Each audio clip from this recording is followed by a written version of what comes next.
The recent conversions in Punjab actually made me think like, what am I doing for the community? I fundamentally think that Punjab is facing a spiritual problem. A lot of people say that there is a drug problem, there is an economic problem, industries come hai, so on and so forth. There are a lot of problems in Punjab. But fundamentally, I think not only Punjab, as a culture, I would generalize this statement that our problem is a spiritual problem. Like, not only in Punjab, I think the larger greater India faces this spiritual problem, the identity problem. For example, Pakistan actually has no identity. They do not read about the freedom struggle. They do not read a lot about Punjab and Maharaja Ranjit Singh. They don't read about the history of Sindh, for example, this history of Baluch people. The people read very narrow history, and honestly, that creates that fracture of identity and the problem of identity and the spiritual problem that I think I'm talking about. And religious leaders वो तो भाई जादू टूने कर रहे हैं स्टेजों पे, भाई लोगों को सही कर रहे हैं. अब मैंने इन सारी चीज़ों में सोचा कि मैं क्या कर सकता हूँ, तो मैंने सोचा कि मैं गुरबाणी के बारे में शायद कुछ बता सकता हूँ आपको. तो गुरु नानक के जपजी से हम शुरू करेंगे, क्योंकि गुरु नानक का जपजी साहिब बहुत इंपॉर्टेंट है. क्योंकि जब नानक को ब्रह्म ज्ञान हुआ 3 दिन के लिए, जब वो नदी में चले गए और वापस नहीं आए और पूरा गांव परेशान होता रहा, और वो जब वो वापस आए तो ऐसा कहते हैं कि सबसे पहली बाणी जो निकली वो जपजी साहिब निकली. और गुरु ग्रंथ साहिब भी शुरुआत जो है उसकी वो जपजी से होती है. और जपजी साहिब की शुरुआत मूल मंत्र से होती है, जो आपने बॉलीवुड के रंग दे बसंती में सुन रखा है. तो आइए पहले सुन लेते हैं कि ये मूल मंत्र क्या है, और फिर देखते हैं कि इसका मतलब क्या है. एक ओंकार सतनाम करता पुरख निर्भव निर्वैर अकाल मूरत अजूनी सैभंग गुर प्रसाद. मुझे ऐसा लगता है कि इस मूल मंत्र के एक शब्द पे एक एक घंटा बात हो सकती है, बट मैं थोड़ी सी छूटी रखना चाहूंगा बात. एक ओंकार, अब ये वो सत्य है जो एटर्नल सत्य है हमारे पूर्वजों का, कि वो एक है या सब एक है. ओंकार जो है वो एक साउंड है, कॉस्मिक साउंड. जब सारे ईगो का नाश हो जाता है, सब एक हो जाता है, और ये realisation that everything is one, वो साउंड, दैट थिंग. कभी कभी लगता है कि सिर्फ ये एक शब्द का मंत्र बहुत है, क्योंकि वो जो आदि शंकराचार्य जी की भी बात है ना कि there is no other, Advaita, it means that there is one. और ये डुअलिटी और नॉन डुअलिटी के कॉन्सेप्ट को समझने के लिए ये एग्जाम्पल बहुत अच्छा है. तो जब एक पेंटर पेंटिंग बना रहा है, तो वो जब तक क्रिएट कर रहा है, उसका जो क्रिएशन है और वो जो क्रिएटर है, दे आर वन.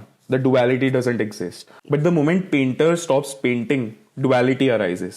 अब पेंटर मर जाएगा पर पेंटिंग एग्जिस्ट करेगी, क्योंकि वो दो अलग अलग चीजें हैं. मगर अगर एक डांसर डांस कर रहा है, तो कभी भी डांसर और डांस सेपरेट नहीं हो सकते. डांसर जब रुक जाएगा तो डांस भी रुक जाएगा. तो वो जो स्टेट है जहां पे द्वेष, डुअलिटी एग्जिस्ट नहीं करती, सब एक हो जाता है, वो एक ओंकार है. And it is also that eternal shakti, that eternal sound that permeates all beings, all existence. It is not created. Like अब ये साइंस की बात बोलना मेरे को थोड़ा सा अजीब लगता है, क्योंकि अब हम मेटाफिजिकल और रिलीजन की बात कर रहे थे, मगर साइंस भी यही कहती है कि एनर्जी कांट बी क्रिएटेड, आप सिर्फ वो ट्रांसफॉर्म हो रही है. और तो फंडामेंटली अगर आप देखें तो हम सबको एक कॉमन थ्रेड कनेक्ट कर रहा है. और आपको ये थ्रेड, अब वर्ड्सवर्थ की भी पोइट्री पढ़ोगे, किसी हर एक कॉन्शियस इंसान ने, हर एक इंसान जो सुप्रीमली कॉन्शियस हो गया है, उसको वो वननेस रियलाइज हुई है. एक वो बहुत फेमस हेमिंगवे की किताब का शेर है. अब देखिए, वननेस की बात कर रहे थे तो जॉन डॉन का ये है शेर नहीं, poem. No man is an island entire of itself, every man is a piece of the continent, a part of the main. Any man's death diminishes me because I am involved in mankind and therefore never sent to know for whom the bell tolls. It tolls for thee.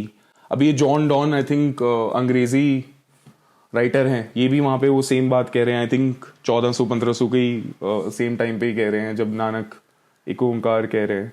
और ये thread बहुत जगह connect करता है. After all वेदों में भी एक ब्रह्म की बात होती है और इस्लाम और क्रिश्चियनिटी में भी एक गॉड की बात होती है. डिफरेंस सिर्फ भाषा और ज्योग्राफी का है और वो कल्चर जो उसके आसपास डेवलप हो गए हैं और उन लोगों के साथ डेवलप हो गए. ये लोग जीसस, बुद्धा और नानक आपस में नहीं लड़ते. अगर ये आपस में मिलते तो ये बहुत अच्छे दोस्त बनते मेरे हिसाब से. आप देखिए, आप इनके फॉलोअर्स लड़ रहे हैं, ये आप इनकी दोस्ती इमेजिन कीजिए. आप एक राउंड टेबल इमेजिन कीजिए. जीसस बैठे हैं, नानक बैठे हैं, नीचे बैठे हैं मेरे लिए तो, क्योंकि मैं नीचे को चाहूंगा कि वो चैलेंज करें क्योंकि उन्होंने गॉड का क्रिटिक बहुत अच्छा दिया है. और मतलब अभी भी बहुत मुश्किल होता है दिमाग में रिजॉल्व करना ये फिलोसफिकल क्वेश्चन कि गॉड है नहीं है. और ये तो मैं तो उस राउंड टेबल में नीचे को भी इमेजिन करूंगा, जीसस को इमेजिन करूंगा, नानक को इमेजिन करूंगा, बुद्ध को इमेजिन करूंगा. इन सब के बारे में मैंने पढ़ रखा है. और किसको इमेजिन करना चाहूंगा मैं? ग्रेट ओशो को इमेजिन करूंगा. ओशो भी आई एम श्योर अपना जो ह्यूमर ऐड करेंगे उस राउंड टेबल में.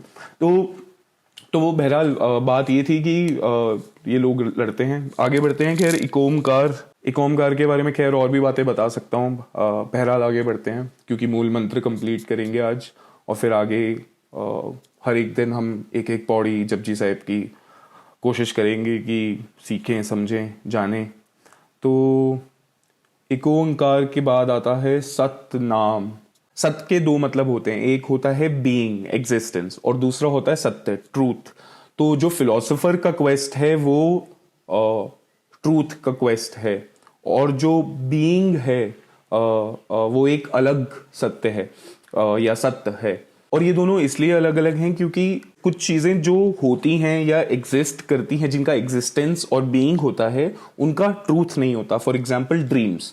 और कुछ चीजें जिनका ट्रूथ होता है उनकी कोई एग्जिस्टेंस या बीइंग नहीं होती. For example mathematics. तो जो ये एक ओंकार है ये दोनों सत्य है. ये एग्जिस्टेंस भी है और ये ट्रूथ भी है क्योंकि ये कॉस्मिक साउंड, ये शब्द, ये वर्ड, और ये वर्ड वाला आइडिया भी बाइबल में भी कॉमन है कि God created the universe through word. तो एक वो अजीब सिमिलैरिटी दिखती है. तो ये जो शब्द है, ये जो ओंकार है, ये दोनों सत्य है. ये क्योंकि हर चीज को परमिएट करता है तो ये बीइंग भी है और ये ट्रूथ भी है. Karta Purakh, he is the creator English में ट्रांसलेट करें तो. पर अंग्रेजी का ट्रांसलेशन बहुत मुश्किल चीज है. तो मैं आपको बता रहा था खालसा कॉलेज में मेरे प्रोफेसर बोला करते थे, हम ट्रांसलेशन स्टडीज का एक कोर्स पढ़ रहे थे तो उसमें मेरे एक प्रोफेसर बोला करते थे कि खसमानू खाने का ट्रांसलेशन करके दिखाओ. तो और मुल्क राज आनंद ने funnily eater of my husband कर भी रखा था. तो कुछ वर्ड्स होते हैं जो जिनकी फोनेटिक्स होती है, जिसका कल्चरल इतना कॉन्टेक्स्ट होता है कि उसका वो शब्द एग्जिस्ट ही नहीं करता उस भाषा में.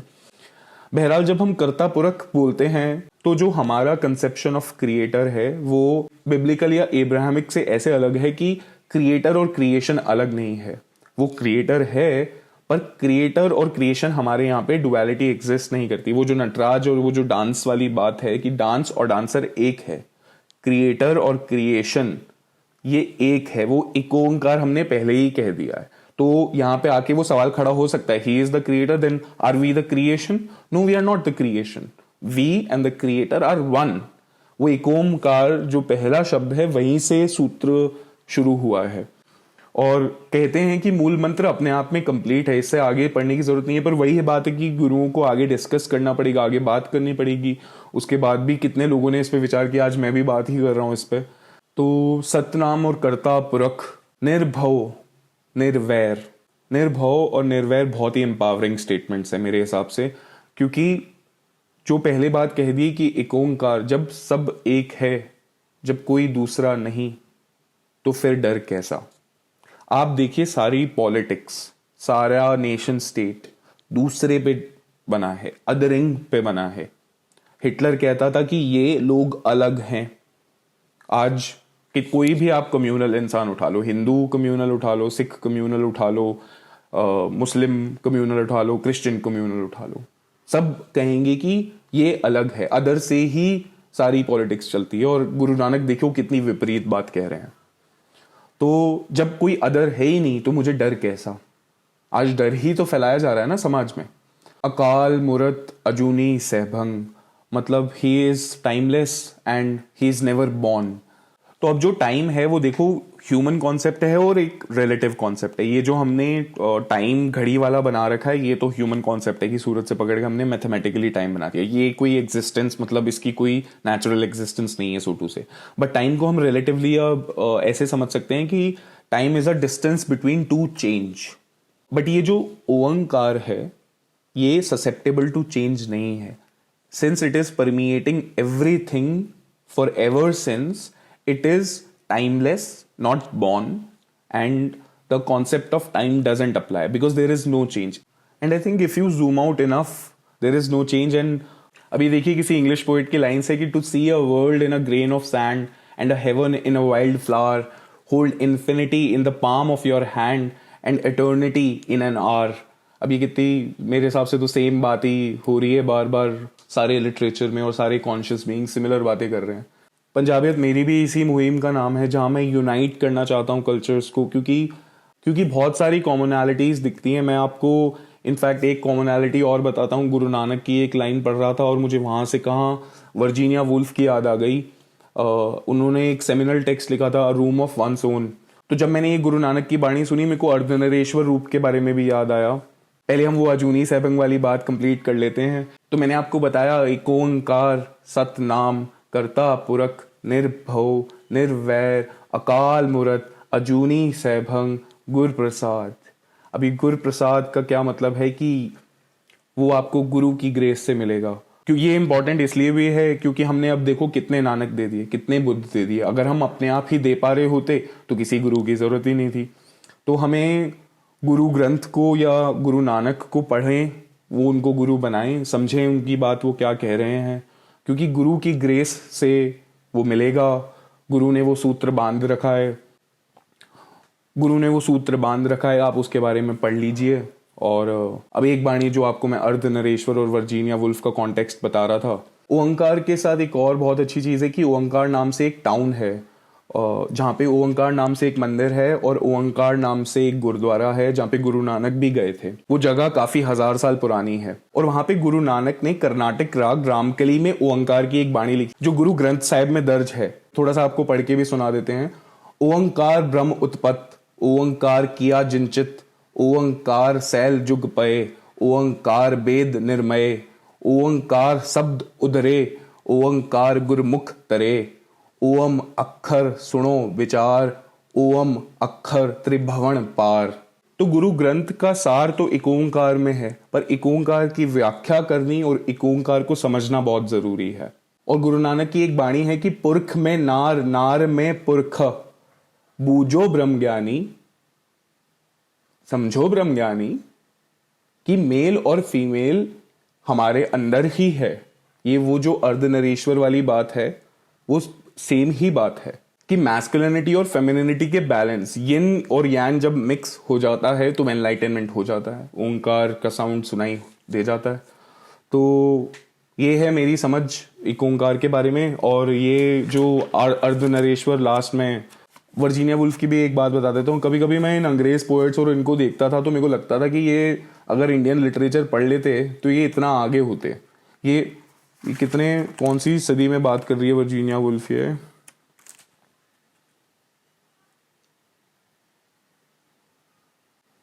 1882 में पैदा हुई है वर्जीनिया वुल्फ। और सुनो ये क्या लिख रही हैं। And I went on amateurishly to sketch a plan of the soul so that in each of us two powers preside, one male, one female. And in the man's brain, the man predominates over the woman. And in the woman's brain, the woman predominates over the man. The normal and comfortable state of being is that when the two live in harmony together, spiritually cooperating. If one is a man, still the woman part of the brain must have effect. Coleridge एक समकालीन poet के बारे में कह रही हैं, perhaps meant this when he said that a great mind is androgynous, half male, half female. It is when this fusion takes place that the mind is fully fertilized and uses all its faculties. Perhaps a mind that is purely masculine cannot create any more than a mind that is purely feminine, I thought. Perhaps the androgynous mind is less apt to make these distinctions than the single sexed mind. He meant perhaps that the androgynous mind is resonant and porous, that it transmits emotion without impediment, that it is naturally creative, incandescent, and undivided. In fact, one goes back to Shakespeare mind as the type of the androgynous, of the man womanly mind, though it would be impossible to say what Shakespeare thought of women. Shakespeare actually कुछ छोड़ के नहीं गया, जो कि बहुत crazy बात है. उसके बारे में मतलब बहुत ही मुश्किल है कुछ क्रिटिक करना. और उसके बाद ये लिटरेचर का डिस्कशन करते हुए कहती हैं कि however the blame for all this, if one is anxious to lay blame, rests no more upon one sex than upon the other. All seducers and reformers are responsible. All who have brought about a state of sex consciousness are to blame. One must turn back to Shakespeare then, for Shakespeare was androgynous, and so were Keats and Coleridge. Shelley perhaps was sexless. Shelley perhaps was sexless. Milton and Ben Jonson had a dash too much of the male in them. So had Wordsworth and Tolstoy. In our time, Proust was wholly androgynous, if not perhaps a little too much of a woman. तो अब ये जो mail और female की balance करने वाली बात है वो हमारे इंडिया में तो बहुत पुरानी है. हेलो दोस्तों, वेलकम टू पंजाबियत. पंजाबियत का एम सिंपल है कि वो यूथ को एजुकेट करना चाहता है उसके खुद के कल्चर के बारे में. आज हम बात कर रहे हैं गुरु नानक के जपजी साहिब के बारे में. मेरी जितनी भी नॉलेज है उसके हिसाब से मैंने आज मूल मंत्र एक्सप्लेन करने की कोशिश की है. ऐसे ही मैं हर एक दिन हर एक पौड़ी एक्सप्लेन करूंगा. मुझे पंजाबी आती है, गुरमुखी लिखनी पढ़नी आती है. मैं प्राइमरी सोर्सेज से पढ़ सकता हूँ और मैं उसकी व्याख्याएं अलग अलग लोगों से पढ़ सकता हूँ. किस्मत से संत मस्कीन जी क्योंकि अलवर में रहते हैं, मैं जयपुर में रहता हूँ, तो मेरे दादाजी की बहुत दोस्त भी थे अच्छे, तो बचपन से मैंने उनसे सुना भी है काफ़ी व्याख्या. मेरा एफर्ट ये है कि ग्रेटर इंडिया का यूथ जाग सके.